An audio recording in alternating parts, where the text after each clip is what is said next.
we thought we'd do something different. We have Kelly Allred. You all know Kelly Allred, right? Yeah. I hope most of you do. Yeah. Kelly Allred. If you don't know Kelly, he's the author of the Flora Neo-Mexicana series. All the keys we all use for plants in Mexico. Kelly put together. He's in some of our opinions is the foremost botanist in the state. I'm small fry in comparison. I'm a general surgeon who just happened to get involved with mosses somehow. That's Kelly's fault. And Karen is the liverwort queen of the state of New Mexico. I'm an even smaller fry. So actually, And we live together. the three of us have put together workshops and talks before on mosses. We thought we'd do something a little different this time. Instead of sitting down and running through what a moss looks like, the biology of mosses and physiology of mosses and whatnot, we thought we'd do this a little differently and tell you what's involved a little bit with chasing down these mosses, liverworts. And in the process of doing that, we thought we would teach a little bit about mosses. But mostly this is going to be a series of anecdotes about mosses and some of our trials and tribulations. And along the way, you just might learn a little bit about mosses and liverworts while we do it. Does that sound reasonable? Yeah. It might be more fun for us than for you, I don't know. Because we'll get to relive some of the amazing things we did. So what's up? We titled this Tall Tales About Small Plants. They are small plants. Most of these are true things we're going to tell you. We might embellish a little bit. And most of what you see up here are plants we're going to be talking a little bit about. This one didn't quite make it into the talk. There's not going to be enough time. That's Andrea that's up at Taos. So we had to go up to Taos about 6 or 8 times trying to find before we actually found it. That's a whole other story.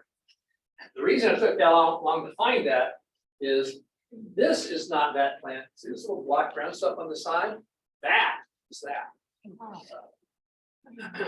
And it only looks like that under perfect environmental conditions.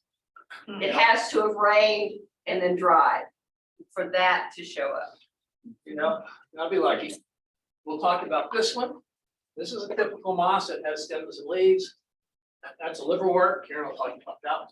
Most of these mosses have leaves that are only 1 cell thick, but some of them, like that one up on top that we had to go to the Visty Badlands twice to find, has 2 cell thick leaves. It's actually a cross section of a leaf. And these leaves are 2 cells. And then there's the sphagnums, which most of you have had some at least passing familiarity with. And they have this head on top and then a long stem sitting behind them, and they absorb a lot of water because they have these air spaces inside. All right, Kelly, I think you're up.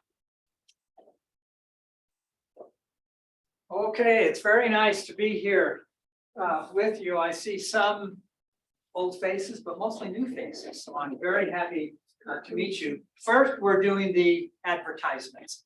You may not be aware of the Flora Neo-Mexicana series of plants. Are you familiar with that? Some of you are, but it's a series of volumes dealing with the flora of New Mexico. Volume 3 is an identification manual of the vascular plants of New Mexico. Volume 4 will be a treatment for the mosses and liverworts, the bryophytes of New Mexico. That is in process. It occurred to me that I have a pointer. So that's in process, and I optimistically put 2023 there, but it may be a little bit longer than that. However, we are also, how do we get rid of this? I think you can click on that and close that out. I'd also, I don't know how to get rid of that other box that over there that says and. I'll do that. So I guess, anyway, the volumes 4 treatment on bryophytes is quite technical, requiring microscopes and that. But we decided to put together this little thing that is more a primer for the beginner, requires only a hand lens. And I've just shown a couple of pages. Hopefully, I was hoping to have a copy of this for you, a preliminary copy to show you, but it hasn't arrived. But we're very close to publication, and it's just the common mosses. Common mosses, click, next screen. How do you do that? Yeah, It's just the common mosses of New Mexico, so that if one is out in the wild and sees a moss, you have the hand lens and a little bit of dexterity, you can work your way through the 400 or more species of bryophytes and get to a group, a genus maybe, and identify them that way. So this is upcoming, and we just wanted to do a little advertisement on that. Okay, my stories. If you collect bryophytes, this is how it always is. Somebody is behind you taking pictures, and this is how you are bent over, and so just get used to that. One nice thing about being amateur botanists, which we all are, is that wherever you go, there are something to look at, and you can convince your grandchildren that there is something just over off the road there that's worth looking at. And then after they get used to you, they decide that you are the moss king. They make this little hat for you. I asked my wife, should I wear this the whole presentation? She said, no, make sure you. But that's the fun thing about working with these little plants. They're everywhere, and people get interested in these tiny little plants. Okay, I'm going to tell stories from the Jornada. I'm actually just going to tell one story, but this is right here around us, just north of town. Many of you have probably been there, the Jornada Plain. Some of you have studied out there a great deal. To tell this story, we need to know a little something about this man, Albert Luther Little, Jr. I think you know his work. You may not have heard the name before, but if you use any of these field guides, which some of that's getting cut off, but field guide to the trees, etc., then he is a very well-known, he has passed away now, but dendrologist, forester, tree scientist, and so he's very prominent. If you use the Sibley Guide to Trees, one of our favorite Sibley books that we're all familiar with, he wrote an atlas of United States trees, and that's the origin of all of these kinds of maps that you'll see in many of these kinds of field guides. He was very prominent in his lifetime, working for the USDA, Forest Service, etc. Well, he lived in Las Cruces or nearby. He was stationed for a time back in the 30s at the Jornada Experimental Range, the USDA experiment center north of town. And while there, he studied the plants. He ended up studying the bryophytes of the Jornada, and so he wrote a little paper about that. A few years later, he did a flora, you can't really see that, a flora of the Jornada Experimental Range, describing all of the plants that grow there out on that plain north of town. In the course of doing that, he discovered some interesting things. He discovered this little tiny, this is deceptive. These plants are maybe a millimeter tall. He discovered that little tiny moss, sent it to the expert, and it was named Moenkemeyer Littlei, named after him. And they wrote about it. It was found, interestingly, on vertical shaded walls of a gypsum sink, 2 to 4 feet below the surface, like a trench. And it was along these walls of a trench. A few years later, when he wrote the book about the flora of the Jornada, he described it this way, and I guess some's cutting up, on shaded vertical walls of 3 gypsum sinks. So he found it in other places, 2 to 8 feet below the surface. Somewhere I have seen a picture of this, and it was like a big trench that the rainwater had dissolved out in the gypsum, and he was down in that trench up above his head, and it was along those walls. So that's where this little moss named Moenkemeyer Littlei was found and named right here in our country. It doesn't show there, that's in the way, but that name was changed from Moenkemeyer Littlei to Physidens.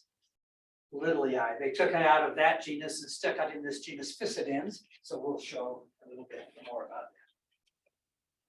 Here are some gypsum sinks. So they have spectacular sinks at Capitol Reef, and it's this big giant hole. If you're familiar with the Bottomless Lakes State Park, those sinks fill in with water and make the lakes. East of Roswell, you find things like this. This is very much like our gypsum sinks or bluffs north of town on the Jornada. And along these kinds of places, he found that little Physidens species. Let's see, what is the next one? Well, we decided, let's go out and find this. He found it in 1936 or something. And so in 1998, I went out there to his spot and we found it again in a little burrow. It looked like a little coyote burrow or something. The water had kind of dissolved away, and on the walls, maybe 8 to 10 inches back in the shade, was this little tiny moss. And so we wrote a little paper, very clever, second collection of a little moss, Physidens liliae, rediscovered from a little sinkhole in New Mexico after 63 years. So that was fun. This is the only place it's ever been found. Here's the White Sands, Las Cruces, north of town. You can see where it is. A close-up of the site. Antelope Tank is there now. It wasn't there when it was initially found, but you can get to Antelope Tank, and Kirsten Romig and I, Kirsten, raise your hand and wave. She and I went out to that spot looking for it.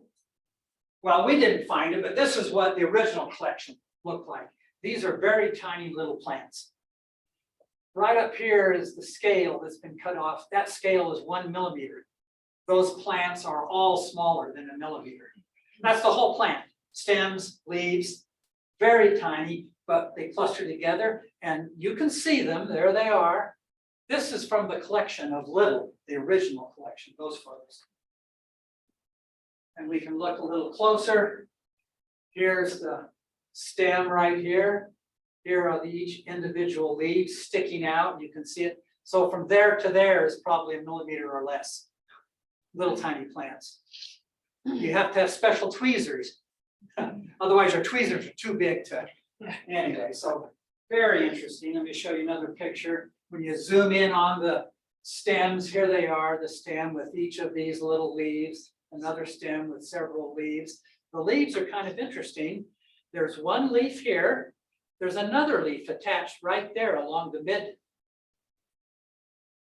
vein. I'm looking at that pointer shake around and wondering what's, that's age, I guess. What's with the hand? 2 hands. That doesn't help.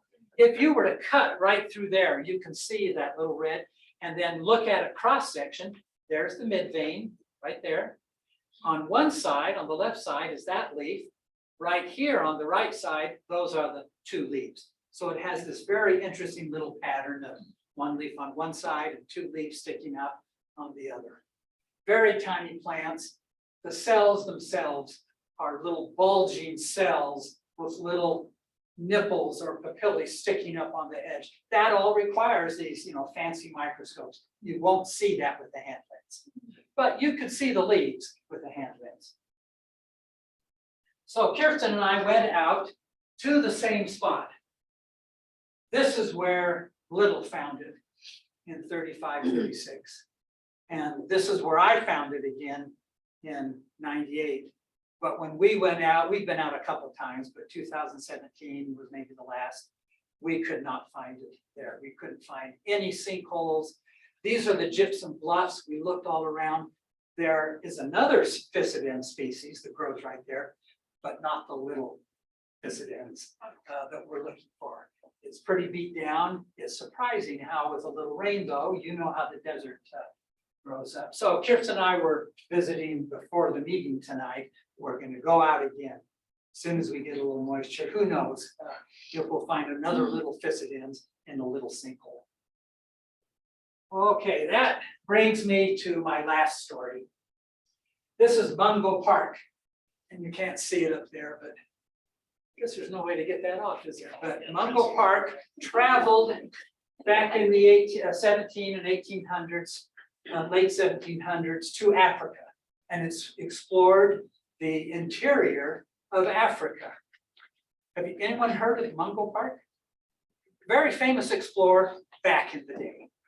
And he then wrote about his travels in the interior of Africa. And he tells about how he got in there, was captured by the local people, maybe tortured a little bit. They wanted something from him, which they took all his belongings. They stripped him of his clothing and then let him go, I guess. And he said, whichever way I turned, nothing appeared but danger and difficulty. I saw myself in the midst of a vast wilderness in the depth of the rainy season, naked and alone, surrounded by savage animals and men still more savage. I considered my fate as certain and that I had no alternative but to lie down and perish. We might feel the same way. And now I'm going to read you what he said next. It's a way of thinking and talking that was how they back then, but we no longer maybe think this way or write this way, but it's very interesting. And what saved him?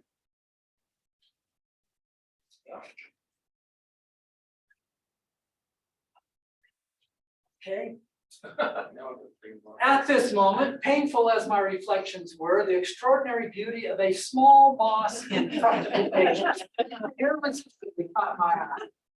I mention this to show from what trifling circumstances the mind will sometimes derive consolation.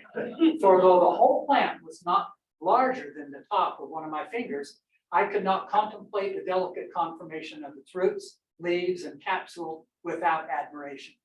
Can that being, thought I, who planted, watered, and brought to perfection in the obscure part of the world a thing which appears of so small importance, look with unconcern upon the situation and sufferings of creatures formed after his own image? Surely not. Reflections like these would not allow me to despair. I started up, and I can't remember what it says, but he got up, went on his way, found another village, and was rescued. The moss he saw was a Physidens, Physidens Bryophytes.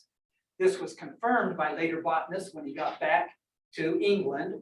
Physidens Bryophytes grows in New Mexico. If you ever fall down, just look around. That may be the means of our stuff. That's the end of my story.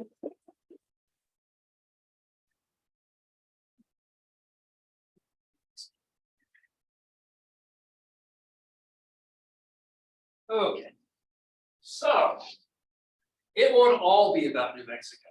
Some of this is a mea culpa. So in the case of this next little story, it's more of a, this was my fault, this is what happened to us. Ever heard of Haida Gwaii? Anybody know that place? Ever heard of the Queen Charlotte Islands? Islands north of Vancouver, off of Prince Rupert, off of British Columbia. They're now called Haida Gwaii. So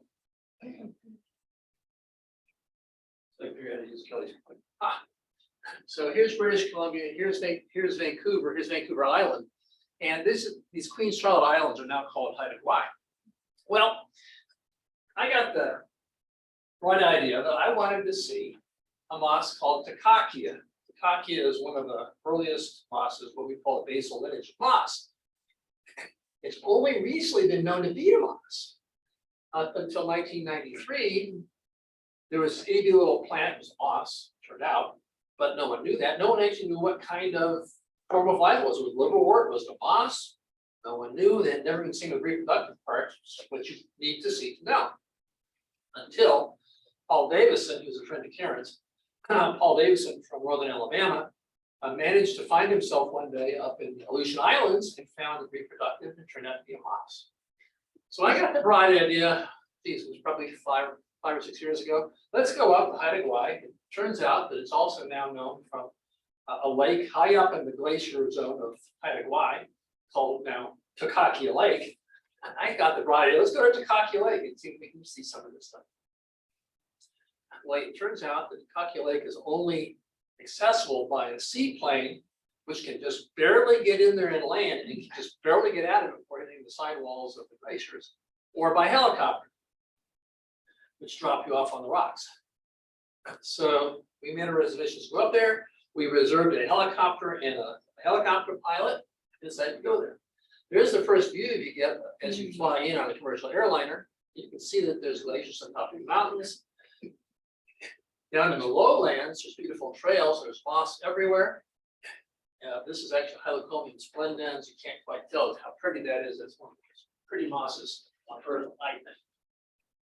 So, having said that, this right here, let me show you what it takes to get to Cocky Lake. So you get to the airport. The helicopter pilot says, you know, bad weather's coming in. They say it's going to sock us in. It was already starting to drizzle a little bit. Pilot says, you know, if I take you up there, I can't even get in here. Unless there's enough clearance to see over the mountains, we don't fly visual. All we do is visual flight. We don't fly by instruments, a helicopter. If I can't see my way up there, I can't go there. We may not get there. And if I drop you off there, we won't be able to pick you up again if that storm comes in. What do you want to do? So I looked at Karen and said, what do you think? You know what she said? You make this. So, what do you think I said? I said, we're going. Well, so we get in the helicopter, and here's how you get there. The sound is the edge. You can't hear anything without headphones. This is our helicopter ride. Just to give you some sense of what it was like.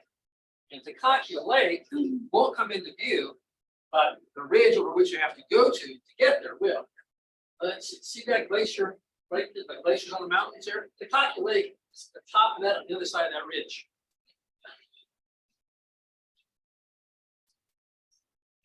Just one heck of a helicopter. All right. Okay, so we landed. There we are. That's where we landed. That is not where we got picked up from. He told us, find at least a rock I can get one skid on and we'll pick you up. So he dropped us off. We got those skids down there. You can see how close in the storm is already. Here's the Cocky Lake. Actually beautiful there. There's Karen. Here's a panorama I did in Karen. That's the Cocky Lake. This is now looking 180 degrees away. So that's in front of me. That's behind me. It's a whole 180-degree panorama. And there's lots of moss up. We collected a lot, but guess what? I think we got the Kakia. I thought we might have while we were there. Problem is the Kakia is down here. It's a cliff. So we spent 3 or 4 hours wandering around here all over the place trying to find a way down to the water. Guess what? We had a great deal of fun. Did we find the Kakia? No. But we're glad you survived. We did find some interesting stuff. We found this one. I put right in this end. It's used to be called Rhaphidium. Interesting moss. It's full. Here's a cross section again. If you cut right across there, you get this. It has these little bumps we call papillae. Really interesting moss has these little white things we call hair points or awns coming off the leaves. Very interesting moss. Here's a reproductive capsule. A lot of fun to get this stuff. We didn't get the cut. Here. That's a tall tale. So there, I have to introduce you to a really wonderful web page, which is called, which is run by the Consortium of North American Bryophyte Herbaria, or CNABH. And that web page lists every moss specimen, every liverwort specimen that is in a herbarium in the country. And so if you want to know where you could find Physidens lily eye, you can search for that and it will come up and tell you that it's only found in New Mexico. Well, Russ spent a lot of time dwelling with this page and was shocked to determine that there were 4 counties in our state from which a moss had never been collected. And those counties were Lee, Roosevelt, Debaca, and Curry. No mosses were reported on CNABH. from those counties. Well, that just didn't seem right. So we thought we would take care of that problem. And as we're planning our trip, Russ says, well, wouldn't it be fun to collect in 2022 to collect the moss from every county in the state? And so that was our project last year, and we actually finished it up by July, collecting moss from every county. But our first trip was to the southeast corner of the state to collect some mosses from places where they hadn't been collected. What I push? No, The arrow. arrow. Sorry. Sorry. Call the surgeon. Okay,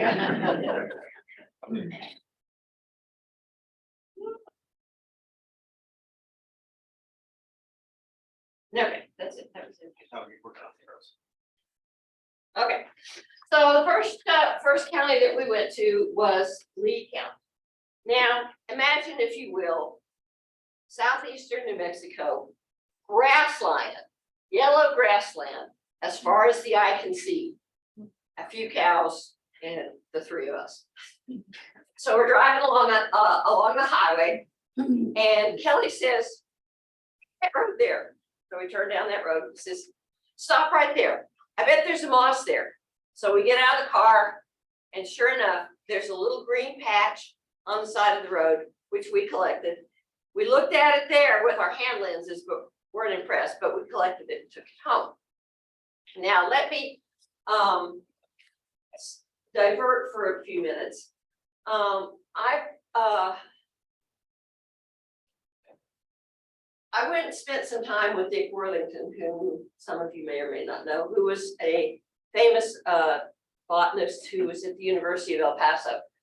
The University of Texas at El Paso. And I went and spent some time with him, and he was very generous with his time and with his specimens. So he gave me a specimen of Rixia albolimbata, because it was very unusual liverwort. He said, "Here, you want this for your collection?" "Oh, sure, I take anything for my collection," which of course goes into our herbarium at Western.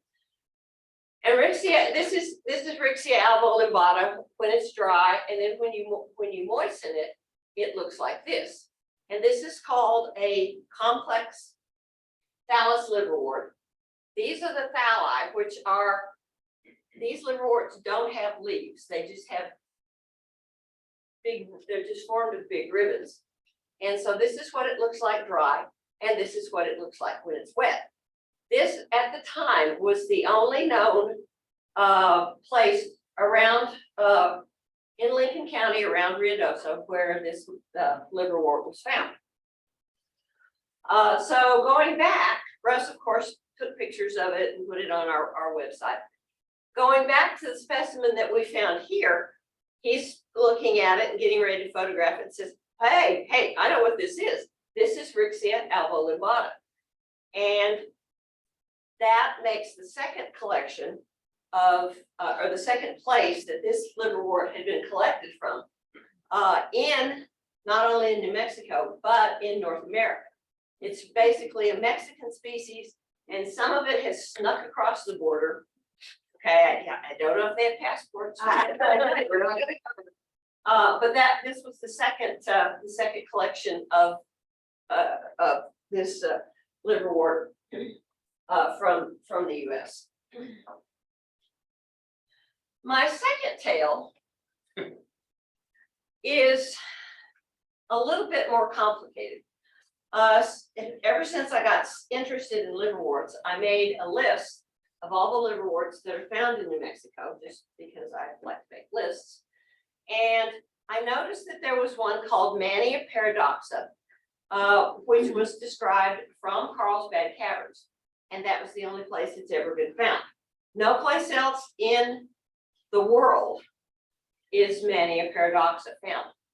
And it's only, Russ was doing an inventory of plants in Carlsbad Caverns National Park.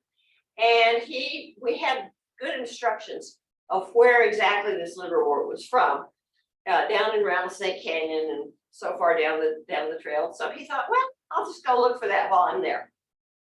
5 or 6 times. And never did find it. A friend of ours found it about a year ago, but we never did find it. But for our book and for the article that he was writing about the Bryophytes of Carlsbad Caverns, we still needed a picture. So, Russ, I will let you take over here and tell how we got these pictures. So I spoke with Conrad, who you probably don't know, he's the collection manager at the Field Museum. And turns out that you can find everything on CNAVH at the website Karen talked about, where everything is archived, all the specimens are listed. There's only one problem, is they actually have to be inputted first by somebody. If you don't input the data, then you can't find it, right? Well, it turns out that Rudy Schuster's specimens were sure enough all at the Field Museum, but they were in the back room and they've been there for the last, when did he die? 20 years ago. No, he didn't. He probably donated them 20. He died about 5 or 6 years ago. Okay, well, anyway, his collection was at the Field Museum, but they hadn't been entered yet. I knew that the Field Museum, because I could find that online, you know, and you could read Schuster's biography. Somewhere through there, I found that his stuff had been donated to the Field Museum, but I couldn't find any record of them on CNAVH of anything ever being inputted into the system. So I spoke with Matt. He said, yeah, we have Schuster stuff. I said, where is it? He said, I don't know. Okay, step back. Rudolph Schuster is one of the most famous collectors of liverworts ever. He's like the big dude. And he gave his collection, his vast, enormous collection, to the Field Museum. And they say, we don't know where it is. In their defense, there's a lot of stuff. At any rate, he said I'll get back with you, and sure enough, he did. And he found Schuster stuff in an adjoining room that hadn't been entered yet. But he found the exact specimens we wanted and said, I'll send them to you. That sounds great. So I gave him my address.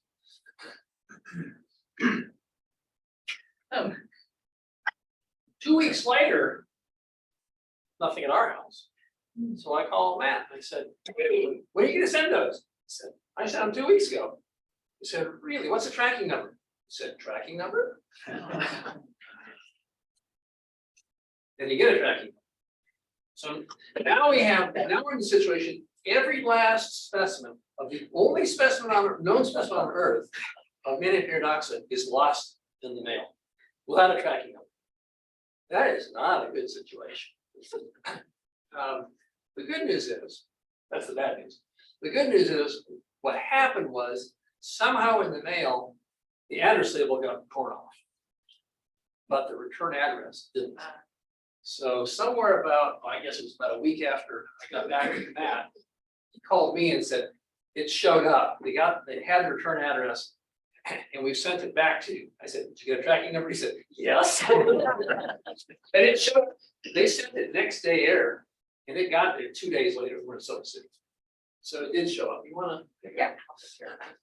So there were five packets. So keep in mind that they sent all 5 packets to us without a tracking number. Second time they had a tracking number and we got all 5 packets.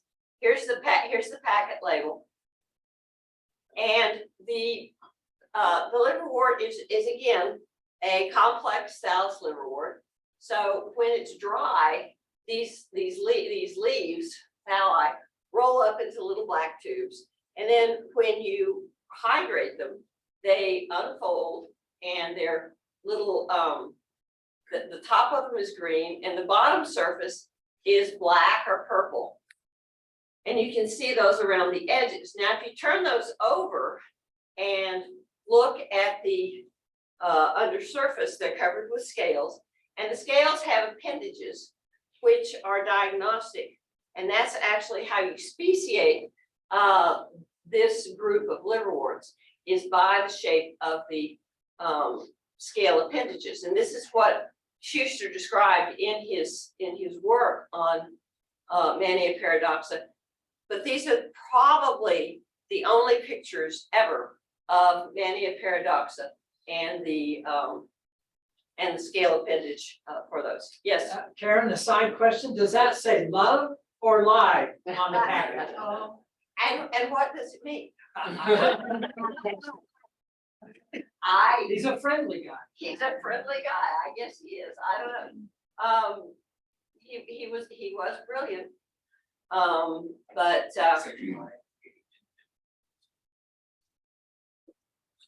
So this is the only specimen of Mannia paradoxa that's ever been found. We went back, well, that's not true. A friend of ours went back about a year ago and found it again, so it's still there. We couldn't find it, but John has a special eye for bryophytes. Okay, I think you're up again now. How long is the list of liverworts in New Mexico? There's about 80 or 90. And there you are. So, anybody been to Canyon Lakes? What a wonderful spot. It's at 10,000 feet up in Rio Rebo County. And our friend John, who you've heard us mention before already, found this particular moss, sphagnum filifolium, up 2 miles north of Canyon Lakes. This is on the CD trail. And so we Can I interject something here?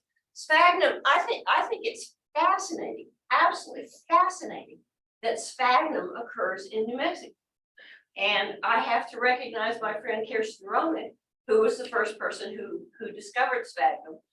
And it just blows my mind that this moss, which you think of as occurring way north in the subarctic, occurs in New Mexico.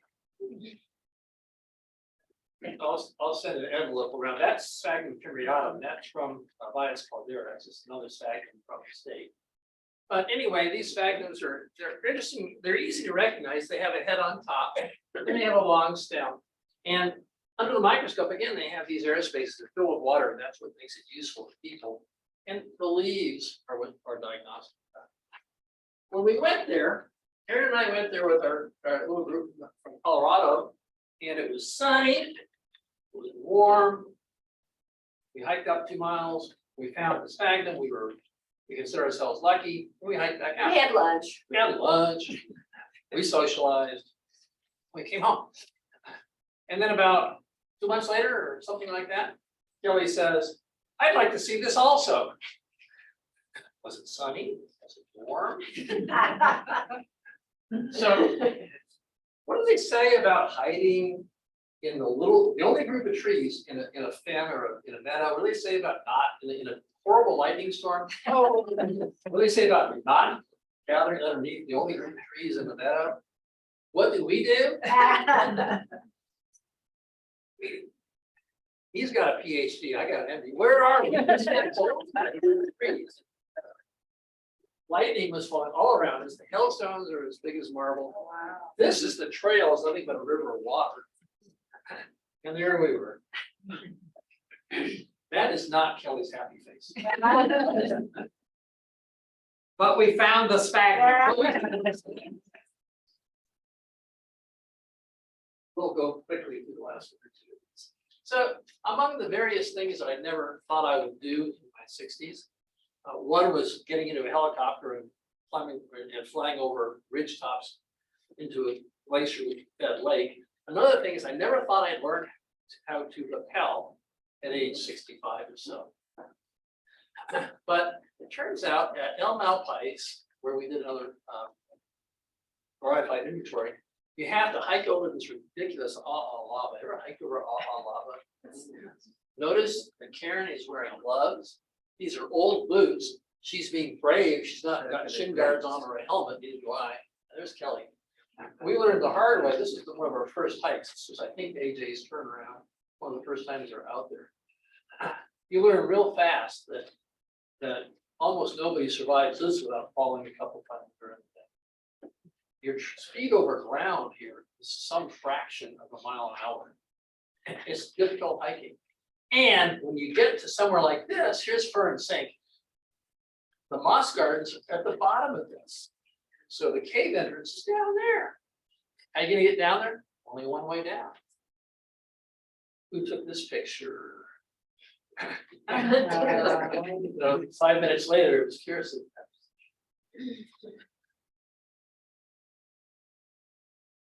And among all the other difficult Blyophytes, Laura Bauman, one of our authors on the paper, we're not on the road here. We're driving on the, what amounts to that, on this side of the road, because the road is nothing but a river of mud. You can't go in there in winter time. It's 8,000 feet, so it's covered in snow in winter time. Look at the road there. Holy Is Kirsten driving? Kirsten's driving. Laura was driving. It's an agency truck. And I guess Laura hasn't commented on that. She never complained. That's for a single Blyophytes. Here's just Studium papulosa. This is, I believe this was a state record, although it's been collected, not reported from here. I think it was the second collection of Studium papulosa in the state, but whoever collected the first time didn't report it. I think we reported this as a new state record. That was at the bottom of Fern Sink. So it was actually worth it. Anybody been to the Churchill? Most people go to Churchill, Manitoba, looking for polar bears. Except we were there a little too early for polar bears. We were there in June. Still got snow all over the place. If you go to Churchill, this is basically what it looks like. It's lakes and spruce forest alternating. This is Eleanor Eady. She's probably the premier or one of the premier biologists in Canada. And she kind of helped us out up there. Because you can't see it, but on her back there is a gun, actually a rifle.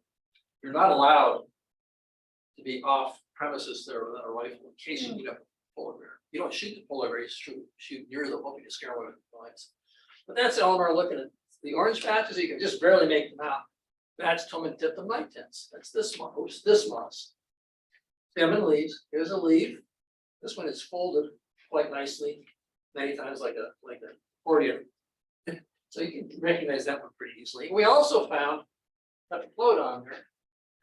Tetraploidon is in the Splachnaceae, but those of us in the biz tend to call it the Splachnaceae, or affectionately call it poop moss, because this family grows on poop, except for one genus, which we find here in the mix.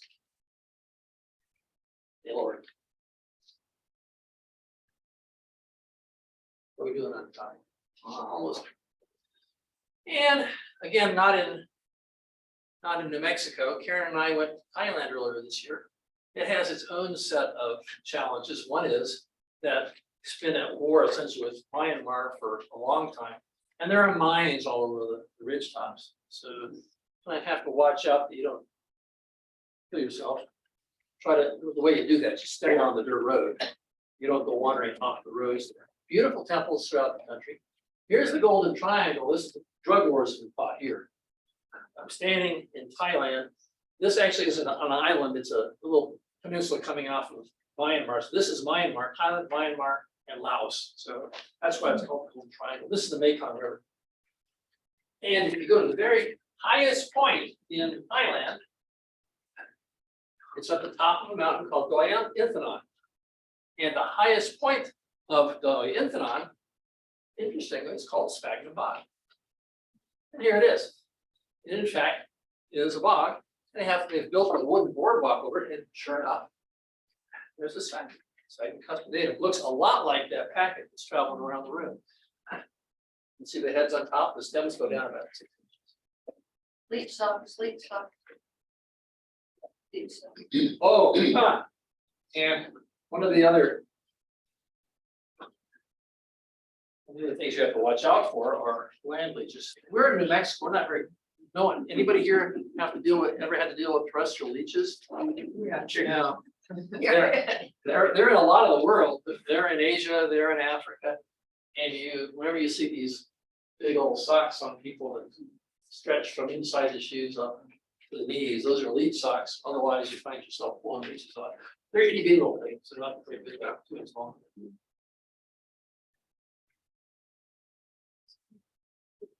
Oh, you wanna see that one?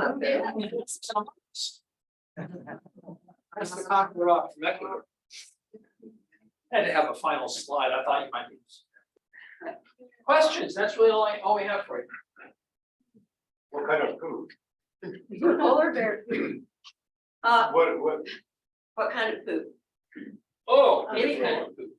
So, probably the most common, do the Splagnaceae grow on? Who asked? Yeah, probably mostly elk. Just considering what's up there. Well, I suspect it's any kind of food. I'm not sure anybody's made a real study up there.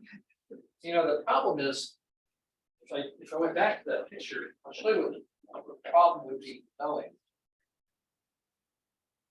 Okay. Question is, what kind of poop's underneath there? And the answer is, frequently it's so already decomposed that you can't tell it's poop. It's down there if you look hard enough, but it's so decomposed. If you're the one, like I was, looking at this, we probably collected that clump, but we probably just saw a little brown splotch underneath it. That was it. So, in terms of me being able to tell you what I saw, the answer is mostly what I saw was just little brown splotches. Sir, So what are the regulations regarding collecting? And when you're in Thailand or some of these other places that you guys were? that's always a sticky question. The official answer is we always have a permit. And actually, for almost everywhere we showed you, we've had a permit. So these inventories, they're all permitted. El Malpais, that was permitted. In fact, Laura Bauman, who was the driver there, who was also co-author, was an employee there. So at Carlsbad Caverns, that was permitted through their biologists also. So the places in New Mexico, in the Silver City area in Gila, I've had a permit there for the last 15 years or so. So most of the collecting you've seen that's happened in New Mexico, that's been permitted. Not all of it, it turns out. You know, if I go somewhere and find an interesting clump somewhere, I don't have a permit. It's going to take a pretty strong arm to keep it from jumping into my.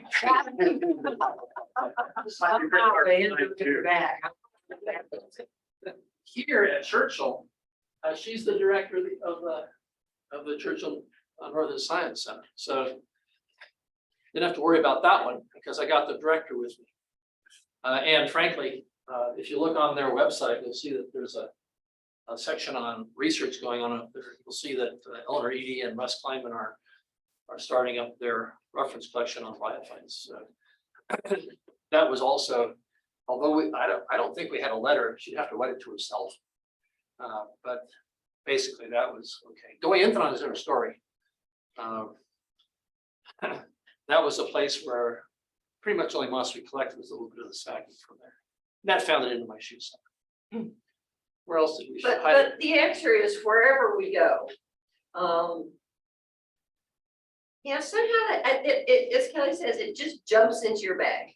You know, you're carrying a packet, you got your lunch in it, and you look at the bottom of it at the end of the day, and there's all these mosses there. Well, the real answer to that is for most of these places, especially the places out of the country, we're taking a couple stems that usually frequently we've put them in a letter and put them through the mail just as a letter. The only time we've done a lot of collecting where we really where we collected a lot was in Ireland. And we put together a couple of boxes and we declared them as mosses. And we mailed them home. Yeah, we mailed well to herbarium and declared them. So you can get them here legally. And we were there with the lead biologists of the country. So there, we didn't have a written permit, but we were there with the people who would be giving you the permit. Sure. It kind of varies.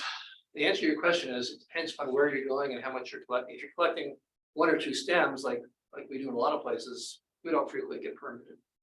If we're collecting anything more than that, we frequently are with people who would be giving you the permit anyway. And in this state, we're almost always permitted. Sure.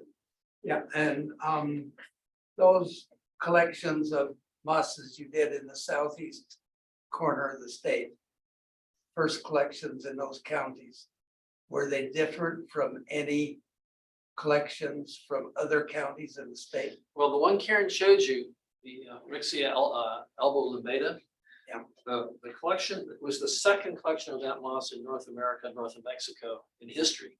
Uh-huh. So it wasn't the only one. It was a new location. So it was 125 air miles from Ruidoso, from Worthington's collection. So that was a historically significant or biologically significant collection. Uh-huh. And the others, Well, they're first from the county, so they needed to be at least recorded. So in the sense that Lee, Tabaka, Roosevelt, and Curry counties had never had a moss collection. not even one, There had not been any bryophyte. and you probably didn't stop at one. Most of the time, we didn't get more than one. It's hard to find it. Yeah. You know, Also, sometimes when you collect moss, there's always something else snuck in there. Yeah. and so you'll find multiple when you thought you just had. when we were in Roosevelt camp, which never had a moss recorded, it was very funny because Eastern New Mexico, as you know, is in Portales. Eastern Mexico University is in Portales. And a very famous, why can't I remember his name? G.J. Eikenberry, a very famous 1930s biologist. He taught botany actually at Eastern for a decade or so. G.J. Eikenberry was at Eastern New Mexico University. He was their botanist. And he was a bryologist. Did he collect anything from Roosevelt County? He collected from up in the Sacramentos. He didn't collect right outside his own door. So when the three of us went to Roosevelt County, we looked all over the roadside. Remember that? We looked all over the road, various places on the way up there. And there may be a reason why there aren't any mosses reported from there. We couldn't find anything along the road. And we got a tour of the herbarium there from the curator. And we looked to see if there was any Eikenberry specimens left there, which there weren't. And we mentioned that there hadn't been any bryophyte specimens from over in the county, and I guess they weren't that surprised, were they? I think that no one thinks about it. Kelly said, well, there's a lawn surrounding this building. Let's look at where the lawn comes up against the wall. So we went to the north side of the building. We looked where the lawn came up against the wall of the building. Guess what was on the north side of the science building? Awesome. See instruments. So But in answer to your question was, the Brixia was the only moss that we collected that was out of the ordinary. okay. Most of the stuff, mosses are very, very cosmopolitan. Yeah. And so they're much the same, no matter where you go. Now, one moss that didn't make the cut here that doesn't fit that is one that's called Bryophytes norvegii. You not remember that. It's a moss that none of us had seen, that a very well-known bryologist from California had found. You know where the road is between Cuba and Fenton Lake? Goes right across there. 126. 126. And maybe 15 miles west of Fenton Lake, on the rocks alongside the dirt road, was a place that they collected Bryophytes, not known from anywhere else in the state. It's most common in Eastern North America, but never common wherever you find it there. And we had never seen it before. Now, the biologist, his name was Jim Shiva. Jim had found it in the 90s. Dan Norris found it, showed it to Jim in the 90s, 80s, something like that. Was there GPS back then? Actually, there was a GPS on There there. was a GPS. So it must have been a little later. That must have been early 2000s or late 90s. There was GPS on there. We went to where the GPS coordinates were along that road. We find it? No. So I looked at Karen and I said, let's do what Shivak would do. Shivak's one of those guys who has a nose where to find it. So we drove down the road a bit further and I said, this is where Jim would look right now. So we stopped, and that's basically how it worked. We stopped where it looked like there'd be good moss. A great big rock cliff. Yeah, on the south side of the road, north facing, in the spruce part of the forest, I think, high up. And we said, let's look there. That looks like it's about a quarter mile from where the GPS was, maybe half mile. We got out and there it was. picked the right spot. But it's because Shivak had a nose where to look, and I had a nose where at least Shivak would look. What about the Rixia? What was it about that site alongside the road that made you stop and say, there's a moss here? How do I answer that? I don't know, after you've been out for a while, you kind of, it was more of a guess, I think, but I said, let's go right over there, that looks like there'd be something growing in the dirt, and there it was, so Oh, I we have no didn't- explanation. But we didn't know it was, we didn't see the Rixia, Yeah, we weren't even looking, yeah, I was thinking of other mosses, not a liverwort.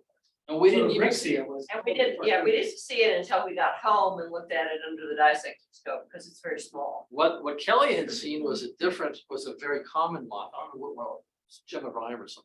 Funaria or something. A Oh, very yeah. common moss that had drawn his eye to the area. We collected that. When we got home and looked into the scope, what did we find? We found Rixia. But there So- wasn't a north facing boulder or a wall. It was on. And I looked for where the mud cracked a little bit, so you know, there's water. What in is it. that when you call when you look for water with lightning rod, witching rod? So Kelly had this. Stick with it. He did. He said, right there. Well, if you go out with Kirsten on the Jornada, you don't think moss are out there. How many mosses do we have in the Jornada Plain? We have like 50. 50 mosses. You don't see them until there's some moisture and then you start getting down close. But sometimes you'll gather a little clump like this and there'll be 5 or 6 species in there. You have no idea. And Kirsten and I was out there and we looked under an Apache plume and I saw this kind of off green and gathered up, got back to the lab. There was a new record for the state sitting right there, about 1 millimeter, maybe 2 millimeters high. So it's a great. Well, and that's one of the things about this field, is it's very easy to find state records. It's very easy to find something that nobody's seen before. Especially in a place like New Mexico, which has been way under collected. If you go back east, you know, the other side of the Mississippi, yeah, the bryologists are thick. But out this direction, except in California, it's very easy to find things that haven't been found before. Well, and there's that myth, people just don't realize that there's moss in the desert as Right. much as there is. There's definitely like, there's that lack of, people don't believe that there's moss out there. They're like, Yeah, "What?" that's- There's always like All of confusion. the bryologists in New Mexico are in this room. Sad. So there are 477 moss species known from the state. I occasionally phone people and say, oh, there's more than one moss. Sure. Are stone crops bryophytes? Stone crops are vascular plants. They are, I always thought that was an interesting word. yeah, I agree. No, they're not mosses. And I think we miss out on a lot of biodiversity too, because we're not like, people ignore mosses. And when I did the moss, or the bryophytes and biospheric there, I increased the biodiversity by 43%. Would you say that the mosses are about 10% of the flora of the state? That's fair statement. I mean, the total, Yeah, well, we have 3,800, almost 3,900 vascular plants. But we're pushing almost 500, so somebody do the math. yeah, so almost 20% Yeah. of the flora of the state are actually. But there is kind of a learning curve. And to identify them sometimes can be quite arduous, microscopic features. So we're hoping this little field guide to common mosses, just using a hand lens, will at least uncover a little bit, open a window for a lot. And honestly, one of the biggest impediments for people to learn mosses really has to do with the fact that there aren't very many common names for mosses. You can't say, here's a rhododendron, and you're looking at a moss, it doesn't work that way. Although rhododendron, that's not exactly a, that's not a common everyday word really either. Okay, I have a multi-pronged question. Is it conceivable that some of these mosses, these rare mosses, bryophytes that you haven't found, that they have just evolved in a specific area? And so some of them are not anyplace else and won't be anyplace else. And second part of the question, apparently the ones in our area adapt to dryness, and if there's water, they spark out again. And the third part, what if there's no more water? Okay, those are all good questions. So start with the first one again. Are some of these genetically diverse so that they don't exist other places? It's more likely, it's possible, you never know that for sure, but it's more likely, let's take Cicidens lilii as an example of the one that Kelly was showing you, that's only known in the whole world from the Jornada, right? My guess would be that that's the only place that's left. What's your take on that? Or that it's been found. There are not very many people looking for it. But it is possible that that's all that's there, whether it's been genetically isolated, I guess you have to study that. Mosses are interesting because they're spores, they reproduce by spores, those travel all over the world. I'd say a third to a half of our moss species are found in Europe and Asia, same species. They're adapted to microhabitats. And so wherever you find that little microhabitat, you're likely to find many of those same species. So we're not really answering your question, but those are some of the ideas. One of the things that has been done is scientist went up high up in the atmosphere and dragged a net behind whatever vehicle he was in and collected spores. And they found lots of moss spores way the heck up there. So they get up there and they get around somehow. So the answer to your question is, if you have one population, that's the only population on Earth, either is because people haven't been looking, or it's because it just evolved, or it's because it's all that's left. Those are really. We're a little worried about the Cicidens. It's out there and it was right by a place where there's water, cattle come in. It's hard to know. So Kirsten and I are gonna go out and look again. Okay, the second problem. What was the second problem? Was, so they adapt to, they can hang around for a while in dry conditions.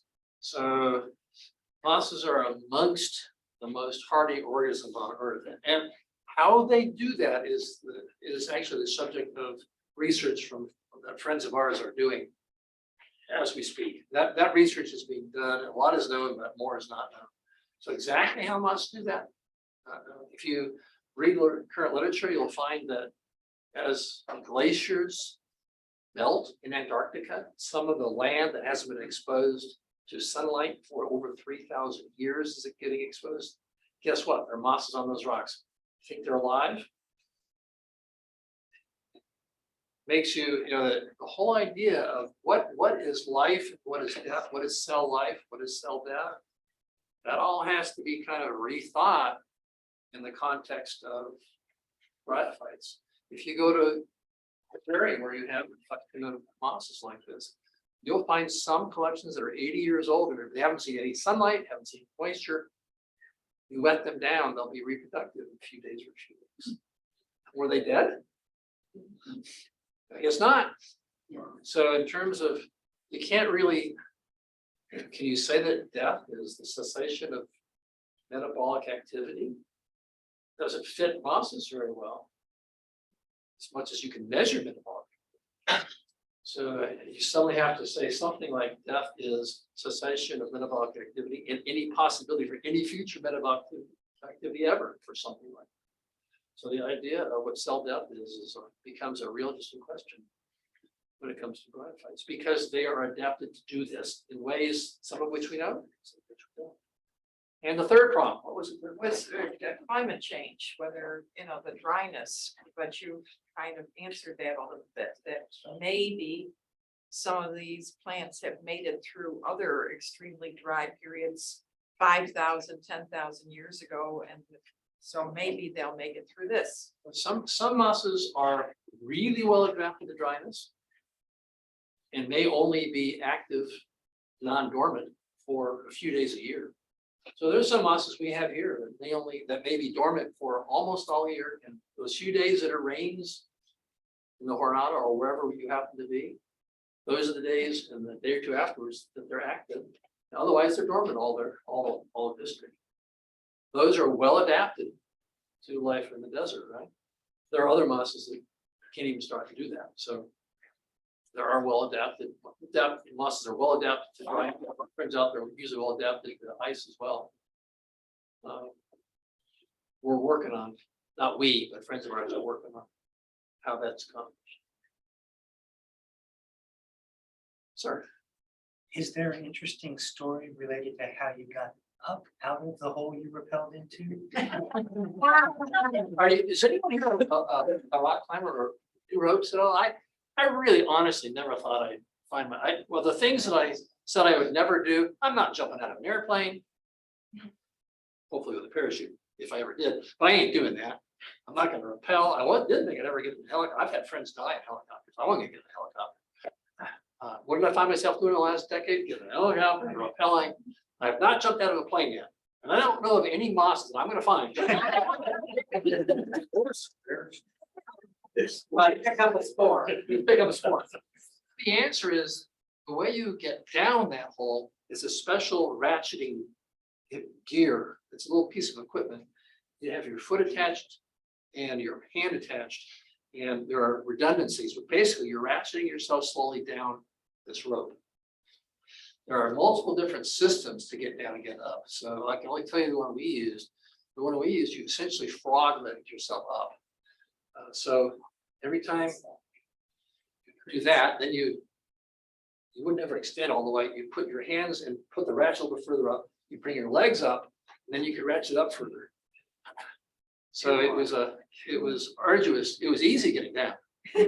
So was in the far more morning, they had arduous. trained us how to do that, and then in the afternoon, we were rappelling down, it was terrifying. At one point, I was gonna go backwards, like down, like Russ had gone, I was like, you know, but I was going backwards, and then I was like, I can't do this, because you're going over a lip, you don't see anything, it's really terrifying. And then she's like, she popped me over that edge, and then it was fine. Then you you're know? great. Yeah, that first little. And I'll just point out that I didn't even go. Yeah, It's that first little thing when you realize you're putting your life on this rope. it's so tiny. So it's What you're really doing, after the whole thing is done, what you realize is what you're really trusting in life is the person who tied the knot, that tied the rope. Yeah, to the right, tree. yeah. That's where the real trust is. It's kind of fun to point out that down in those caves, they also found a fern that had never been found in North America before. So we found it first in New Mexico. You know, people think that, that El Malpais is a bunch of hot lava, and that's, you drive by on the interstate or something, you see a bunch of black lava, you just drive on, right? That's not much there. How old is that flow? How old is it? Which one? The flows are not the same age. Oh, there's different ones. Yeah, the most recent one, I think, is 3,000 years old. Yeah, but they go quite a bit older, 10 times that old or something like that. There are several different flows there. And you wouldn't have wanted to be there. At the time, but the last one was almost in known history, right? 3,000 years ago, not that long. So somebody was probably around there when that happened. Might have been interesting. So there are some props here if you're interested. This is my teaching collection of mosses. You're welcome to paw through these. That's why these are here. So if you want to see a variety of, these are almost all from New Mexico. So if you want to see what's from New Mexico, you're welcome to paw through these, see a little bit of the diversity of mosses here. There are one or two things in here that aren't mosses, mainly because I get things brought to me and people want to know what moss is, and it turns out not to be moss at all. Sometimes I'll stick the common one is Selaginella. You guys know what Selaginella is from. Native Plant Society called it Niskenti, so you know what Selaginella is. There's one or two of those in here. It's not a moss, it's all I can find. And then if you're interested, there's a brief history of bryology in Mexico. I'll take a peek through there if you want. And Kelly, you want to talk about your road for a second? Are we running out of time? There is a book that was written and the copyright's gone, so I reprinted it. It's called Eulota. That's the name of a genus of moss. and it was written in the 1930s. And it's a very delightful little romantic book about two people falling in love while others are collecting moss. It's just a charming book. It's amazing. I do want to say thank you, Jenny. If anybody's left online, thank you guys for zooming in with us. Thank you, guys. Yeah.